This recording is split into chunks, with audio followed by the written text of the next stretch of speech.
after a very quick month, it's already time to do this again. And last time I had said, I had assumed it was a one-time thing, that we were only going to be doing the individual thing, but with Owen's Halloween Horror Nights schedule being so overbearing in like the last week or so of the month, he suggested that we go ahead and do this one more time. And he just sent me a message saying that he and Ashley's will likely be the first week of November, so that it's like after all that has passed. So I figured I'd go ahead and put this out before I do the reviews and the verses for this weekend. So before we actually go into the big 8 categories like we do, there are a few things. Starting with, actually there were apparently a few questions that Owen said they got on their video that I should look at, which is, yeah, it was talking about Endgame's chances. Being the highest grossing movie of all time now, and the fact that that's had a pretty good track record. And the same person asked, the last highest grossing movie pre-Titanic, was it Jurassic Park? Yes, it was. So I had to pull this list up. And yeah, when you look at it, the movies that have been the highest grossing movies of all time were, well, Birth of a Nation, but that was pre-Oscars. It was Gone with the Wind, The Sound of Music, then back to Gone with the Wind, then The Godfather, Jaws, Star Wars, E.T., Jurassic Park, Titanic, and then Avatar Endgame. And yeah, you take out Birth of a Nation, obviously, because it's pre-Oscars, and you take out Jurassic Park, all those movies were either nominated for or won Best Picture. So, but I don't think the Endgame thing is going to happen.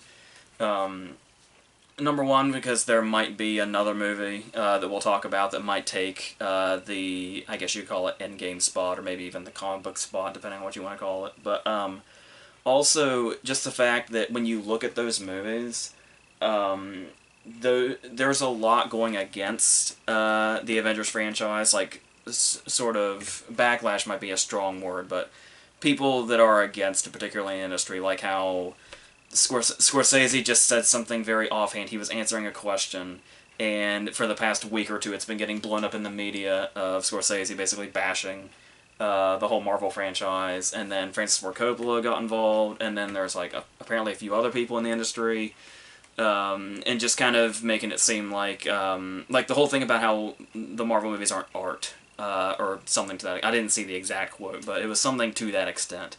And you've been seeing that for a while, these people coming out and saying, like, you know, the Marvel franchise is like killing the movie business and all that, and it's taking away from the smaller movies and all that.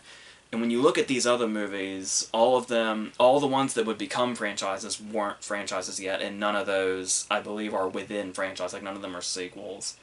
So I do think it's got that going against it, and then there's also the fact that, because something else a lot of people were trying to build up was the idea of Downey getting in, which I, too, is, personally, I think, as deserved as it would be, it always seemed incredibly unlikely, and then he has officially come out and said he's not going to do the campaign thing or anything. I think mainly just because that'd just be a whole other new thing of press he'd have to do for that franchise when he's obviously done with it now, and it'd probably also fall into his, Dr. Dolittle press schedule or something like that. So he just said that he's not going to even do that. But I don't think it would have mattered anyway. So that's where I think that stands. I could be wrong. I mean, it is a very strong trend, minus Jurassic Park, but it's, yeah, I just don't see it going that route. And what else was there? There was, as far as movies that had not been seen yet the last time we did this, at least by people that matter, Little Women just had, like maybe a few days ago, had like a really, really strong SAG screening, where they just went totally, completely fucking crazy. So, if there were people kind of holding back on Little Women a little bit, I don't know how many, or very few of the people those were, but, and it kind of made me strengthen faith in some things going into that also, so there's that. Nobody's still seen Bombshell yet, but so everything but, of course, I said, and not to, give myself too much credit, because I'm sure I wasn't the only one, but I had said that people were underestimating Bombshell just because it hadn't been seen yet, and people were being too distracted by the stuff that had buzz, of people going off of it having just seen it. But like apparently a new trailer came out or something, and now everybody's like, Charlize is the front runner or some shit, or she's right there with Zellweger, and people are starting to throw Bombshell all around now. But so I tried to take that in consideration as well when I changed some things. And I guess lastly, I don't think I missed anything. The Gotham nominees came out, which don't matter too much because they're more of like a Spirit Awards precursor rather than a precursor for anything else. But I'll hit on the categories that they did when we come across them, just to see if there's anything that matches up, or if there's anything that maybe is hidden in there that could eventually break out, but we'll see. So I don't think there's anything else to add before going into everything, so let's go into the big 8 categories, and I'll discuss the changes, or lack of changes, that were made from last time, as things have been developing as they do. So at first I wasn't sure how much was going to change, because like not a whole lot was coming out, and not a whole lot of new things had been seen.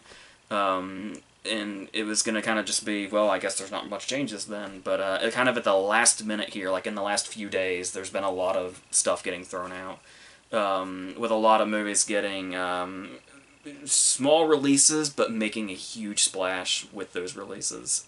So we'll see if that has changed anything. It has. just at least a little bit.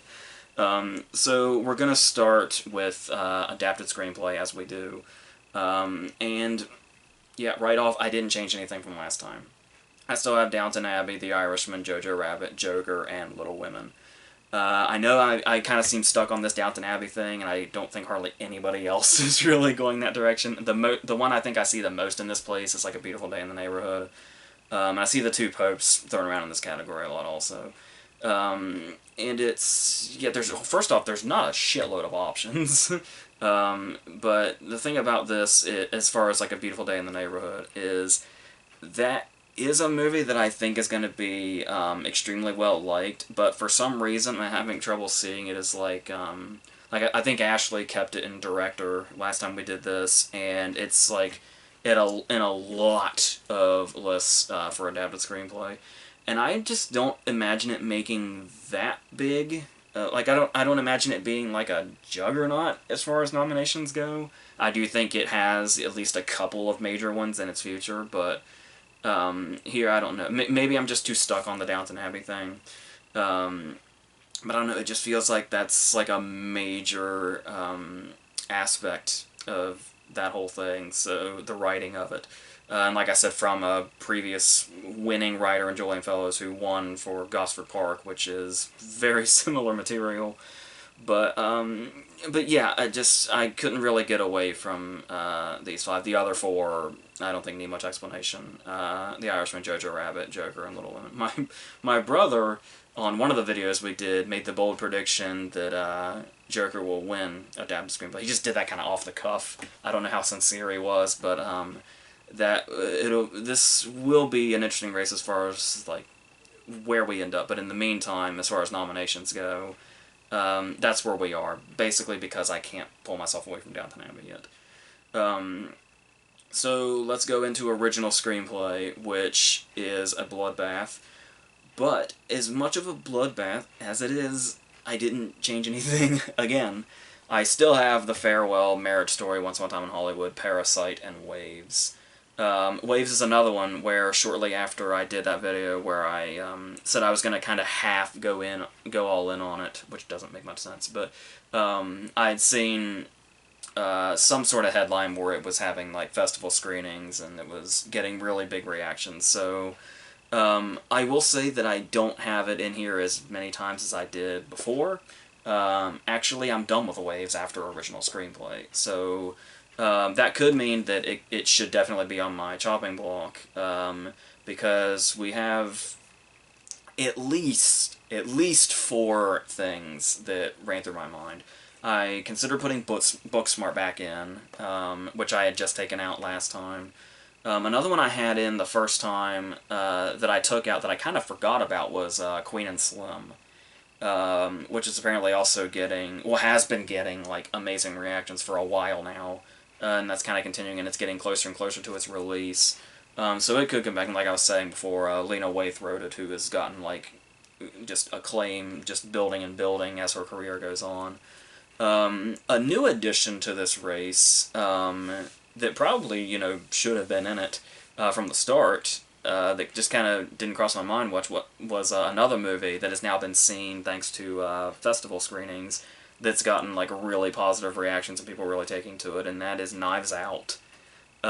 Which is something I can actually totally see happening in this category, but much like Downton Abbey, I just kind of got stuck on waves, because like I said, the other four feel pretty safe as far, I know safe is a dangerous word to say, when it's, like, not the day before nominations day, but The Farewell, Marriage Story, Once Upon a Time in Hollywood, and Parasite, I would like to think, I've got more to say about Parasite as we go on. It was one of the movies that's, like, still seeing frequent success. Like last month, the last time we did this, I was saying how it's not going away, and that is only strengthening in this past month, particularly with its, now that it's getting released, even in small releases, it's becoming, like, really successful really fast.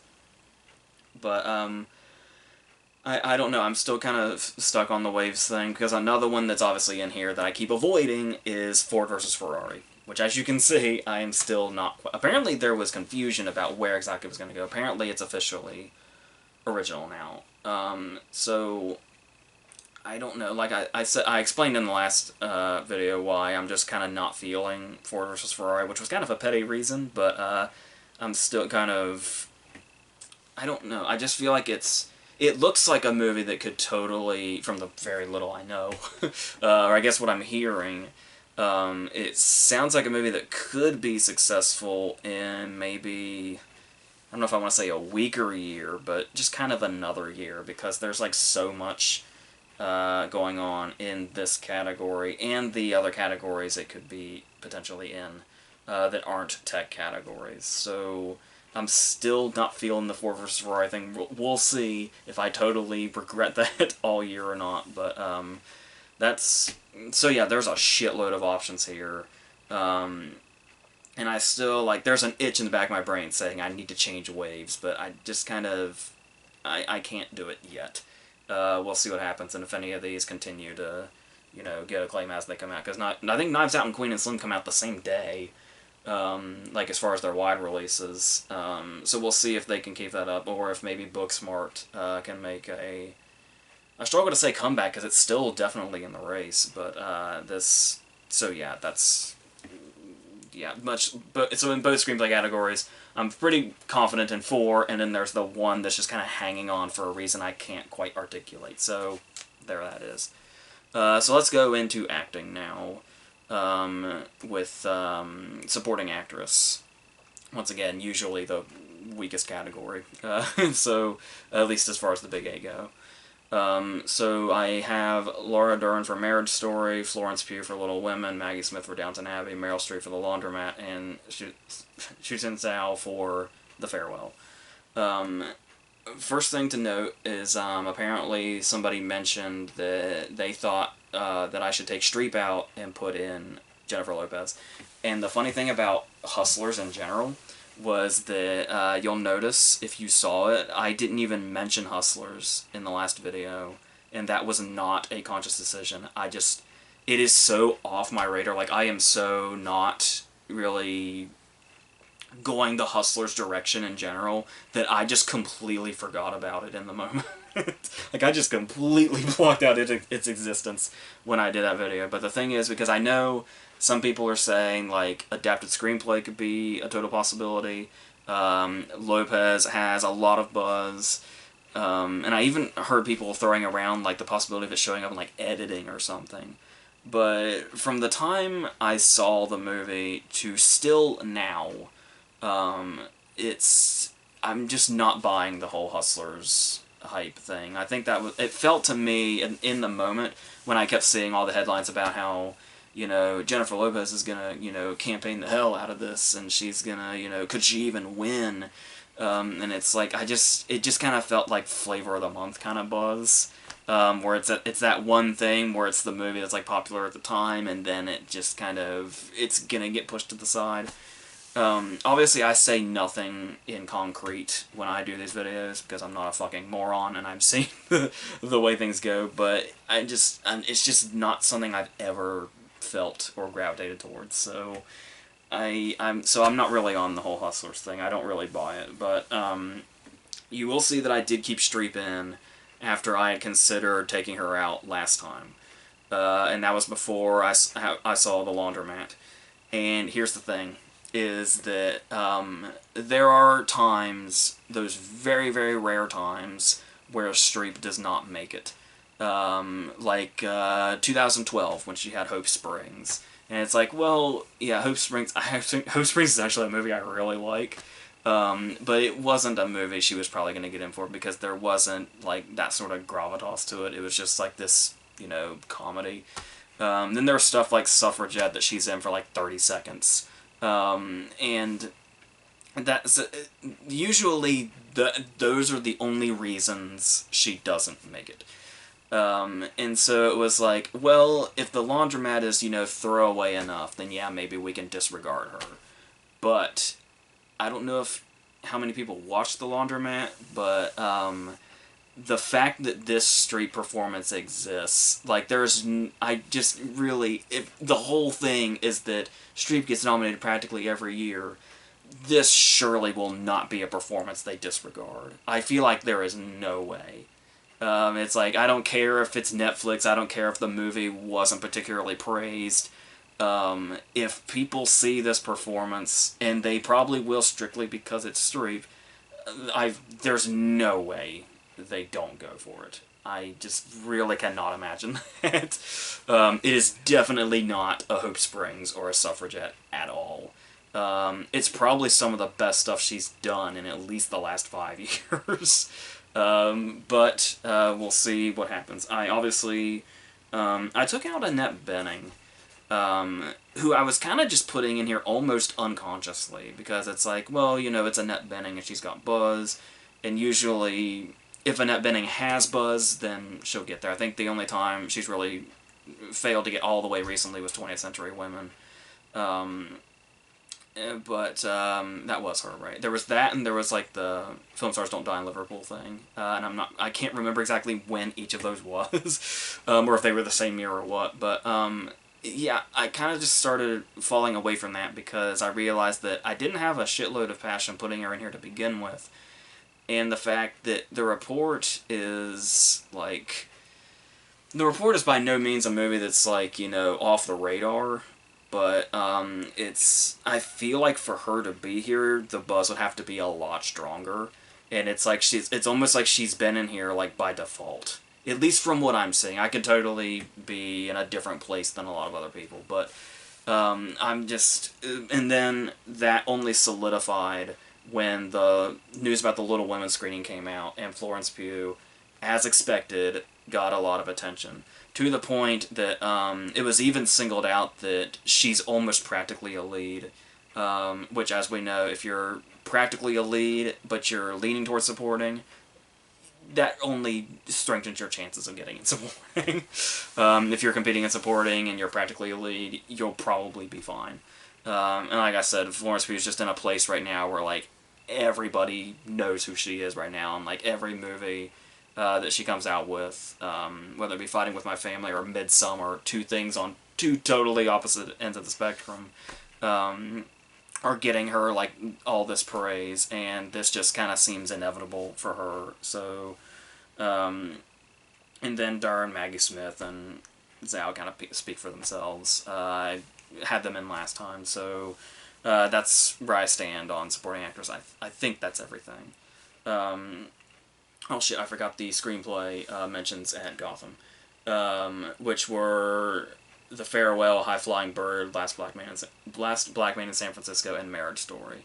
High Flying Bird, the Soderbergh movie that was on Netflix, that's not The Laundromat from this year, the one with Andre Holland, is a movie that I really liked, but it's obviously not going to do much of anything. And The Last Black Man in San Francisco is something that was kind of... it was kind of in my mind, like, before we even started in August, but then as it goes on, it's like, it's probably just more of a Spirit Awards movie, and as you can see, being a Gotham kind of pushes that even more. And then the Farewell and Marriage Story, which obviously seem good to go here for the most part, at least as far as mine go. So, supporting actor, I did make one change, but it was very, very difficult. But once I made the change, I felt good about it. It was something I kind of hinted at last time, but I decided to just go for it, to just to just dive into it. So I do have Willem Dafoe for The Lighthouse, as well as Tom Hanks for A Beautiful Day in the Neighborhood, John Lithgow for Bombshell, Pacino for Once Upon a Time, The Irishman, and Brad Pitt for Once Upon a Time in Hollywood. Brad Pitt, who is apparently officially in supporting. We all kind of knew that, but apparently it's like official now. He's supporting and DiCaprio's leading, so thanks for clarifying that, Sony. So, as far as taking out Taika Waititi for Jojo Rabbit and replacing him with Willem Dafoe, what I had said before was that I felt like The Lighthouse was probably going to be too weird. And it's like, even though Dafoe was on a hot streak, getting nominated consecutively for The Florida Project and At Eternity's Gate over the last 2 years, The Lighthouse might just not be something that they'd really go for because it's too fucked up. But once The Lighthouse, like Parasite, is having a very successful limited run right now. So is Jojo Rabbit. Like, they're both having, like, simultaneous really great runs. But, so it really came down to, like, so who do you go with? Because that's hardly something that matters at this point, if they're both doing it. But the more I thought about it, and the more I keep hearing about what Dafoe does, because I'm not really hearing stuff that particularly singles out Waititi a lot, like to nomination levels, in regards to what he does in Jojo Rabbit, as far as acting. But Dafoe is getting, like, both he and Pattinson, are getting, like, not only insane reviews, but apparently their performances just completely and totally, like, because here's the thing, is you've got, like the things that are associated with that movie, like the black and white and the way it's shot, the aspect ratio, and how it genuinely looks old. And I guess, like, from a production design standpoint and all of that, like, technically it's like a marvel. But to my understanding, even with all the technical stuff that goes into it and how much that's a standout, The Lighthouse is, like, totally and completely an acting showcase from, like, beginning to end. Like, there is not a scene where at least one of them isn't completely ripping the fucking screen apart with their presence. And particularly Dafoe. And so, thinking about that, it was like, well, Willem Dafoe, who is on that hot streak after Florida Project and Eternity's Gate, because this is probably not something I'd go with if he wasn't on that streak, where it'd be like Willem Dafoe giving this performance. If the Florida Project and Eternity's Gate had not happened, I probably wouldn't be going that direction. It was probably like the final tipping point. But another thing was, I was thinking about the fact that between him versus Waititi getting in, is that Willem Dafoe giving this monster of a performance is probably more likely than a comedic performance getting in. Which is honestly just kind of the sad truth. They're obviously going to go much more for... I do hear that Dafoe's performance can be very funny, but I mean, I think we can see the difference here between what Dafoe's doing and just a flat-out comedic performance, which I believe is what Taika Waititi is doing. So, I kind of made that shift. And also, the comparisons of, like how I was trying to, go against the people that were saying that Toni Collette got enormously snubbed last year for Hereditary. And while I certainly would have nominated her, I understood why it probably didn't happen. Because Hereditary is a movie that is just way out there. Whether it be, child decapitations or naked Satanist parties and all that stuff, possessions and seances and all this. That's a lot of stuff that can put people off, particularly people like that are in the Academy. because you've got such a wide range of voters. That is not a movie that's going to appeal to everybody. But the fact that Hereditary had Colette's performance and all that stuff, and that The Lighthouse, while very, very weird, is basically an acting showcase, I feel like makes it a little bit of a different monster. So that's pretty much the very long-winded explanation of why I put Willem Dafoe in here instead of Taika Waititi.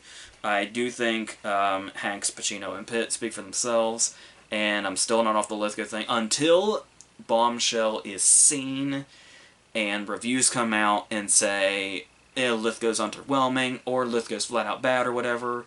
I'm gonna stick with Lithgow until we hear otherwise. So, because I just feel very confident in him. So, we'll see how that goes. So, yeah, I think now we're going into the leading categories, where one change was made, and this is a tough-ass category. Not only is this a tough category, but there's only, like, 2 other options outside of the 5. So it's really weird how, like, close it feels. And I almost feel like there's gotta be, like, one we're not thinking of, or one I'm not thinking of, that's, like, lurking out there. That's just gonna suddenly be a big deal. But in the meantime, I have Awkwafina for The Farewell, Scarlett Johansson for Marriage Story, Saoirse Ronan for Little Women, Charlize Theron for Bombshell, and Renee Zellweger for Judy. So yeah, going completely away now from what I said in the first video, and taking Cynthia Erivo out entirely. I really wish Harriet came out this past week instead of next week, so I could really have more to go on with this, but I feel stuck on Awkwafina, Scarlett Johansson, and Zellweger, and I had Charlize in the first time we did this, and then I took her out because I couldn't bring myself to get rid of Erivo. And then I talked about Ronan, how I kind of felt like, is she gonna, because I felt burned by her a couple of times recently, so it was like, is she or is she not? And it's like, could this be another sort of Mary Queen of Scots, where it looks like she could be like a front runner at the very start, and then just it kind of quickly fades out, she gets overshadowed by her co-stars, and other potential nominees or whatever. But then I was able to stick to it because of the word on the SAG screening. And that's another one of those things where it could just be what I was talking about before, where it's like people get distracted by the things that are, really positive now. But Ronan's the kind of actress where it's like, Mary Queen of Scots was kind of a different thing there, whereas any other time a Saoirse Ronan movie has this much buzz and this much of a big reaction, and is this much of a showcase, it's obviously already a role that has been nominated before when Winona Ryder was in the Julian Armstrong version. But I'm pretty sure that's the character she's playing. But I actually don't know much about Gerwig's Little Women. I just know the people that are in it, but I'm not entirely sure who's playing which part. I haven't looked that much into it. But, yeah, so that's... So yeah, it felt like the only option was to take Erivo out, because I could have second-guessed putting Charlize back in, but with people talking about how, like, oh, she could potentially be right up there with Zellweger, go figure. The lead and supporting actress winners of 2003 are apparently battling it out for this year's lead, so there's that. I still don't think... Erivo's the kind of thing that could come back, and then people keep throwing out Alfred Woodard still, but I mean, this is like... Maybe I'm too stuck on The Farewell. I don't know. I'd like to think not. I've seen it kind of going off a lot of people's radars, but I kind of feel like that might be... I feel like this is the kind of movie that might seem like it's gone, but then it's going to eventually come back in a big way. That's just a feeling I can't really explain. Which is why I haven't gotten rid of Awkwafina, who I could see missing, but I can't bring myself to do that. And I think it's also the fact that Harriet is apparently, probably not going to get much attention regardless anyway. Where, like, Erivo's kind of the one thing that's got that movie in the spotlight, and so there's really nothing to, back it up if she should start to fall, so we'll just let her fall for now and see, and bring Charlize in here, and then we'll see what happens. So, go on to lead actor. Lead actor is very easy. I didn't change anything, and there's not really anybody else I'd consider off the top of my head. Yeah, so I've kept Antonio Banderas for Pain and Glory, De Niro for The Irishman, DiCaprio for Once Upon a Time in Hollywood, Adam Driver for Marriage Story, and Joaquin Phoenix for Joker. There's really not much else explanation to that. I'm still not quite feeling the Bale thing because of Ford vs. Ferrari, and how I feel about that in general, and I don't know that it's going to help at all that apparently Bale and Damon both are running and leading. So I haven't really heard much about Damon. It's mostly Bale that's getting all the buzz. Kind of getting flashbacks of the ensemble in The Big Short, where it's like if it's an ensemble and you need one person, if all else fails, it's going to be Bale. So, that's still that sort of half unexplainable Ford vs. Ferrari thing I've got going on, where I'm not even really thinking outside of the five that I have, even though a lot of people do think Bale is like right there for whatever reason they have. So, yeah. As far as actress at Gotham, it was Awkwafina in The Farewell, Elizabeth Moss for Her Smell, Mary Kay Place for Diane, Florence Pugh for Midsummer, and Alfred Woodard for Clemency.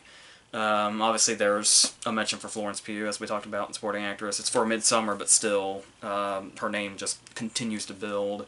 A mention for Awkwafina, and Alfred Woodard making a first official appearance. Once again, this is more of like a Spirit Awards precursor than anything else, but a mention is a mention. So, I think Elizabeth Moss and Mary Kay Place are just happy to be there with their extremely independent movies, so that's where Gotham stood with that. Gotham's actor nominees were Willem Dafoe for The Lighthouse, Adam Driver for Marriage Story, Aldous Hodge for Clemency, Andre Holland for High Flying Bird, and Adam Sandler for Uncut Gems.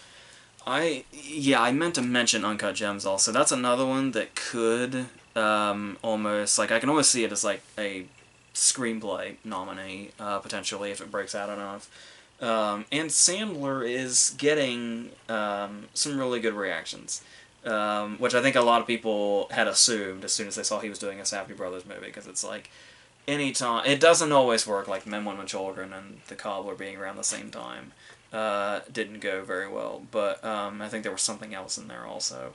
But it's not something that I thought was going to be, as far as Sandler goes, not something I really considered, but there is that possibility. So, and then Andre Holland and Aldous Hodge are, like I said, Andre Holland in particular is very good in High Flying Bird. Obviously I haven't seen Clemency, but yeah, and then Driver makes sense, and Dafoe, I think the only reason they have Dafoe leading is because they don't have supporting categories, so it's just kind of an all-together actor and actress. So now we'll go into director, where I made one change, but I may not have gone in the direction that a lot of people will probably think I should have. I have Sam Mendes for 1917, Martin Scorsese for The Irishman, Tarantino for Once Upon a Time in Hollywood, Taika Waititi for Jojo Rabbit, and Lulu Wang for The Farewell. Before I explain the Taika Waititi inclusion, obviously we're talking about The Farewell potentially falling off for some people, and me not being able to let go of Lulu Wang, especially since so many people have Bong Joon-ho in here for Parasite. And the thing about that is it's really hard to try and imagine the 6,000 plus minds in the Academy and all the different things they're going to be thinking. But the way of thinking that kind of made me settle on this, after wrestling with it for however long, is that, I mean, it's hard to say as far as like having one foreign language movie be a major contender, because we've been slowly getting to a point where that's not really much the case anymore. And there's the whole thing already complicating this in regards to The Farewell's not even entirely a foreign language movie, but probably enough to the point that most people, and potentially Academy voters, will see it as such. So you could say, like, is it going to be The Farewell or is it going to be Parasite is the big deal. But seeing that we had this growing sort of visibility of foreign movies, especially last year, where we had 3 in cinematography and 2 in director with Quaron and Pawlikowski, both their movies in cinematography as well as Never Look Away. It seems like there's some sort of shift to where that's hardly anything to even consider, at least to this degree. But the thing about it was, it got me stuck on The Farewell versus Parasite, instead of going with both. So the thing here is, I kind of started thinking about the subject matter, where The Farewell is a movie that could probably potentially be much more universal, where it's like it hits a certain kind of emotion that a lot of people are going to be able to relate to, and have maybe a bit more of a visceral reaction to, which is, as far as I know, not exactly the way Parasite has been hitting people. Like, they're hitting people in 2 totally different ways. But I feel like The Farewell has that, like, emotional side of it going on, to the extent that it does, it being the whole concept. And it kind of being a bit more accessible. And I hear Parasite is accessible, but The Farewell, I would think, probably much more so. So that's kind of the driving force here. And maybe I'm not giving Parasite enough credit, but I don't know. There's just something about it that's holding me back, even though there's so many things in its favor right now, where, like, everybody's jumping on board. It's totally a picture contender. It's totally a director contender. We talked about its theatrical run going very, very well. But I don't know. There's something that's holding me back, at least right now. So that may, if this keeps up, and like I said, it even goes back to, I was already saying in the last video that it's not going away. But that gave me mainly confidence in it getting above just the foreign category by itself. Because that's another thing also, is, if I remember correctly, we do have Parasite competing in the, like, it's been submitted for the foreign category. And they might see it as a way of, like, well, if all else fails, we can award it with foreign. Whereas The Farewell doesn't have that to fall back on, because it won't be in that category. So, yeah, it's a really tough race, and I don't know. These two may not even be going against each other. They could be, you know, perfectly simultaneous in both these last 2 categories, but there's just something about Parasite that even with all this positivity towards it, I would still like to wait and see if it's going to be as prominent and, like, as high up as a lot of people have it in the next month or 2, with a lot of other contenders coming out and buzz building again. Some buzz might return for some things, and then others still have yet to take off that could. So, yeah, I kind of just got stuck here. But putting Taika Waititi in director, something that I also don't think is a particularly popular choice to make. But the more I hear about Jojo Rabbit, the more it seems to be taking off. And then the fact that it's apparently, I'm hearing it's like a crowd pleaser, even. But it doesn't shy away from the darker aspects of it. Like it's being promoted as, like, the wacky comedy and the satire and all that, which apparently it is. But it's also apparently, like, it gets to a place to where it's really something. Like, it really goes in that war territory, which, as I've said many times, the Academy absolutely positively loves their war movies, particularly World War II movies. And even though I took Waititi out of supporting actor, I honestly could probably see this happening, especially with Jojo Rabbit being as major of a contender as it's been built up to be for quite some time now. It's almost like he's sort of like a sleeper choice in this category. So something just made me gravitate towards that. And I still have Noah Baumbach missing, despite Marriage Story being a major player, which may or may not contradict what I just said about What They Do. But the thing about that also is, like I said, it could be that the thing I was talking about, where you don't necessarily need to be in the director category anymore to be a major contender. Almost to the point that it's almost becoming a trend with Martin McDonagh in 2017 and then Peter Farrelly last year.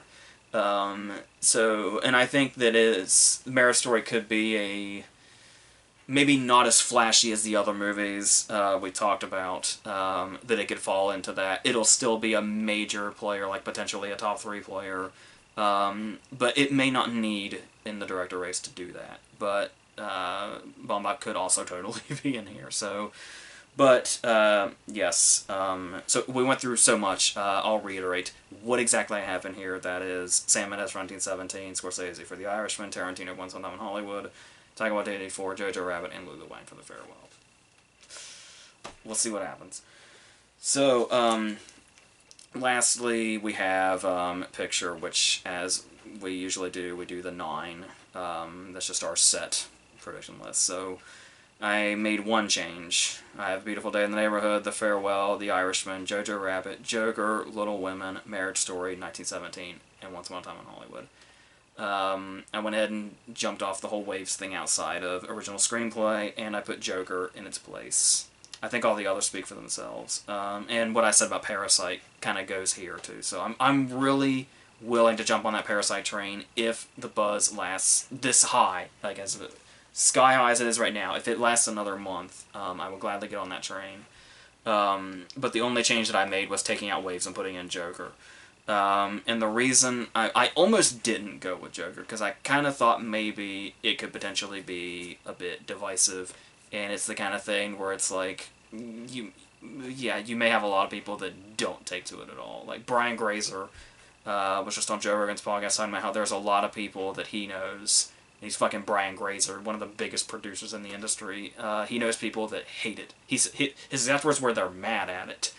But then again, you've got the other side. And that was what I was talking about when we were talking about the Endgame argument, where it's like, the cultural impact and the popularity and all that. And it's like, when you look at, not only does Joker have a lot of buzz in 2 major categories, in adapted screenplay and actor, actor of which it's at the kind of the top of the list of, as far as I know still, for a lot of people.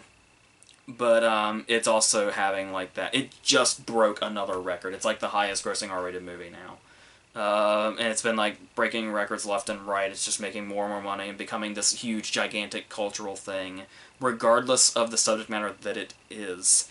Which I think really says something. It is something that feels kind of a bit more unique than if something like, the big blockbuster of the year instead. But So yeah, I kind of became convinced once it's like you constantly see Joker in the news now, and not for the reasons for it prior to its release. It's always saying it's broken some big box office record or whatever, and it's becoming this really big, massive thing. And we always talk about, like the people that argue Endgame's chances are it's because of a cultural thing.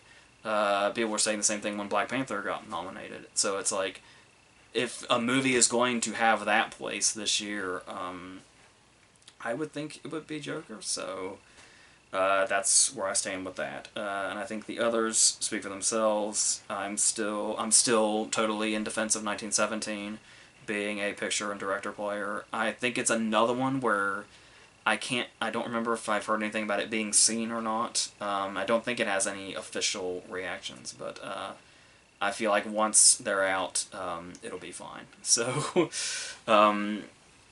alright, so I think that's going to be it for this, I guess, until next month. We'll see what changes. Obviously, I'm not extremely confident in some of the things here, but I pretty much am for a lot of it, a much larger percentage of it. So, we'll see what happens when it goes. And the 5 picture slots at Gotham are The Farewell, Hustlers, Marriage Story, Uncut Gems, and Waves. That is a pretty significant call out for Uncut Gems. Hustlers, obviously, I made my opinion known of, but it's something. And then The Farewell, Marriage Story, and Waves being here feels like a big deal, but there's three of the five are A24. Shocking. Yet The Lighthouse is missing, so there's that. But, so yeah, that's what Gotham went for, but like I said, just, quick precursor to kind of start off. It's like the sort of... It makes us feel like the year has officially started awards-wise when we get that first batch, so that's basically the extent. And obviously I'm going to be doing the reviews this week. Instead of going to the theater, the reviews this week are going to be the Rob Zombie trilogy. The House of a Thousand Corpses, Devil's Rejects, and Three from Hell, and then two more verses. One going into Dario Argento, and the other going into Betty Davis. And then we'll end on Halloween with a franchise review. So, and then that'll be the month. That should be about it. So until all that stuff, I think